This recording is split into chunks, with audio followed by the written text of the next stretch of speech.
De l'intime à la mise à nu, ces œuvres en feuilles de verre et tissus de Chloé Cota-Lorda se dévoilent pour la première fois au large public du Village des Arts. C'est le tout premier salon de cette envergure pour cette jeune artiste ardéchoise. En général, on a des bons échanges avec les gens qui viennent. Ils sont intéressés autant par les techniques que par le...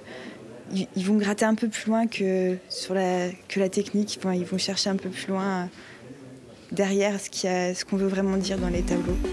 Pour la dessinatrice et aquarelliste Émilie Schex, participer à un salon, c'est aussi se retrouver en famille. Un des grands avantages de ce genre de salon, c'est les rencontres. Et les rencontres d'artistes, parce qu'il y a des familles d'artistes, c'est important de se connaître, d'avoir des projets ensemble, de se soutenir. Puis il y a les artistes renommés, les habitués du salon. Pour le peintre et sculpteur Roger Blaquière, à l'honneur cette année, la confrontation avec le public reste toujours le moment de vérité.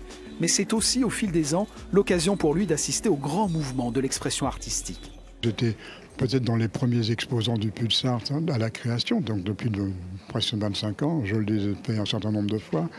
On voit l'évolution de la tendance générale, des choix qui sont faits, d'une partie assez abstraite dans le passé, assez expressionniste aussi, à une vision beaucoup plus figurative maintenant, un côté beaucoup plus soigné des choses.